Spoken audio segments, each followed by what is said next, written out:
The story begins with Nishino Akane, one of the supporting characters of the series.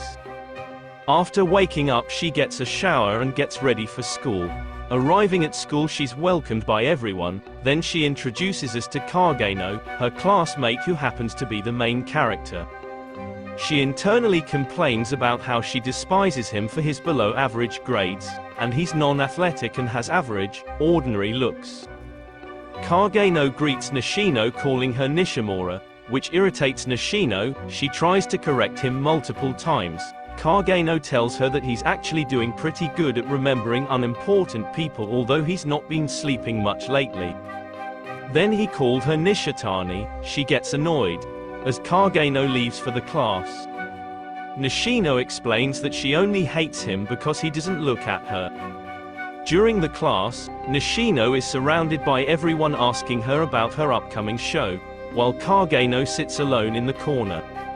Nishino again monologues about how hard she tries to avoid associating with Kageno, and how hard she always tries to be everyone's favorite. Kageno plays the piano until evening. Nishino is about to leave the school and calls her driver, who happens to be stuck somewhere else and couldn't pick her phone. Kageno notices Nishino leaving the school alone from the rooftop. While on the way home, Nishino gets kidnapped. As the kidnappers argue with each other, Kageno records them with his phone. As the kidnappers were about to do something, Kageno jumps from above. The kidnapper asks his identity. Kageno, wearing a mask, introduces himself as stylish ruffian Slayer. The kidnapper then pulls out a gun from his pocket. Kageno quickly throws a broken piece of glass at his hand and disarms him. Kageno then puts him down and finishes him off with a kick.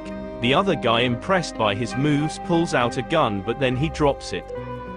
He claims to be an ex-military officer and complains about the country being too peaceful for him to have fun. As a challenge, he pulls out a knife and manages to hurt Kageno. Then Kageno uses crowbars to counterattack, and within a few seconds he manages to disarm him. The guy claims that even though he's not armed, he's still bigger than Kageno. Overwhelmed by his strength, Kageno agrees with him and says he needs to just get serious now. Then he suddenly attacks the guy with the crowbar, breaking his hand. Kageno then reveals that he's the man who has been beating the bikers who disturb peace at night. The kidnapper confirms his name as Balaclava Berserker. While explaining the true potential of a crowbar, Kageno proceeds to break his body mercilessly. Nishino closes her eyes as he does so. Kageno, after killing him, picks up a knife and moves towards Nishino. He opens her arms and tells her to be careful and leaves. Later, Akane called the police and told her parents everything about what happened, but she never got to know that she was saved by Kageno. And like usual, the both resumes their life. Nishino, despite not wanting to, greets good morning to Kageno, and Kageno greets her back, but this time he calls her by her correct name. Nishino is shocked that he didn't get her name wrong this time, and he's also directly looking at her. The next morning, in the news, it was informed that Kageno Minoru was hit by a truck and died. Elsewhere in a magical world, Alpha, second in command of Shadow Garden, reports to Sid Kageno, commander of Shadow Garden, Thatha was right about the cult of Diablos. Kageno flashbacks to how his life as a high schooler was cut drastically short and was reborn in another world as Baron Kageno's son with magical abilities, but how he had to pretend to be weak against his siblings to pretend to be the background character and stay low. And in the shadows, exterminating the bad guys just like he used to in his previous human life. Kageno, after fighting off the enemies, starts looking around the place and finds a weird creature locked up in a cage. Kageno decides to bring it home to do his magical experiments on its squishy body. As Kageno uses his magic powers, the creature turns into a beautiful girl and faints. After she wakes up, she couldn't believe she got back to normal and asks Kageno if he did it. Then Kageno confirms, and to make her believe, he makes up a story how Diablo has casted the curse up on her. And now the cult of Diablo's plotting to revive the monsters, and then he introduces himself as Shadow, and he's the one who hunts the enemies in Shadow. Kageno asks her to join him. girl as a gratitude for saving her life she agrees to join him. Kageno then names his organization Shadow of Garden and his new commander-in-chief Alpha. Back to the real time, Kageno is having a sword fight with his sister, although he can easily defeat her, but as he's pretending to be weak he loses on purpose. Kageno explains that the noble's kid, when they turn 15 they need to attend Midgar Academy for Dark Knights, and his sister Claire is now 15, but the day of her departure she was found missing. Kageno asks Beta, the second member of Shadow of Garden, Claire's whereabouts. She informs him that she's looking for the clues to find her. Beta reveals that the kidnappers are from the cult of Diablos. Kageno asks her the reason. Beta says the cult probably thinks Claire is one of the descendant of the heroes. Kageno praises her and calls the 7 shadows for the meeting. At the cult of Diablos hideout, we see Claire in a locker room where they have used the magic sealing chains to make her weak. Grease, who is a royal guard, tries to talk to Claire. While talking, Grease happens to talk about Sid Kageno, which makes Claire so angry she breaks the chair and warns Grease to lay a finger on her brother. Grease throws a punch at her and she faints. Then one soldier informs Grease about the intruders. He elaborates further that they're 7 in number and came out of nowhere. They're massacring everyone in sight. Grease runs towards them.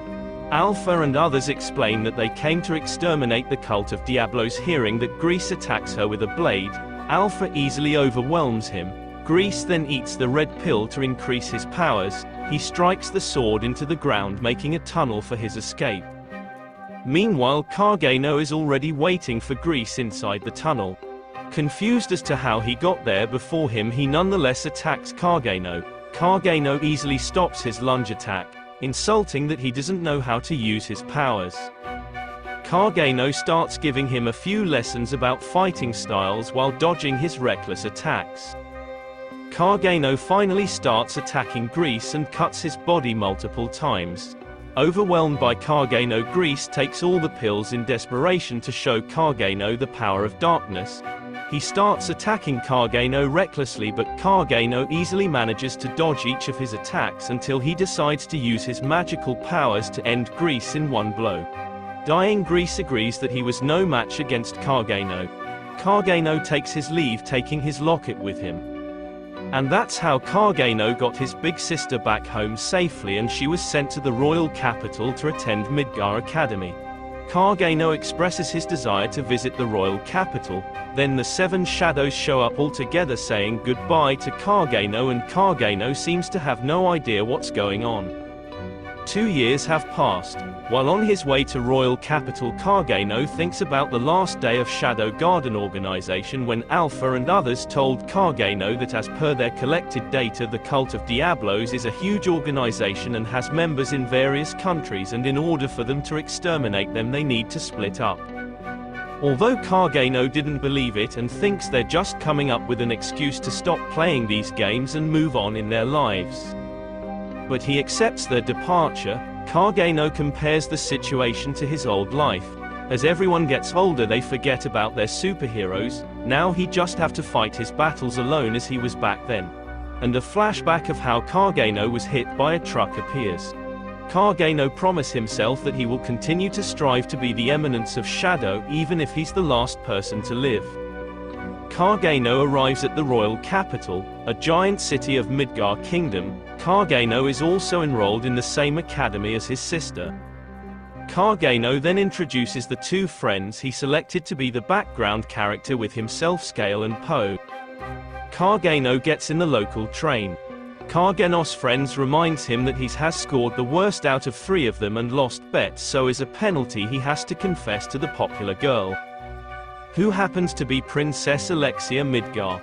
Kageno tries his best to do the most background character-like love confession, but surprisingly Princess Alexia accepts his proposal, saying she's been waiting for someone like him.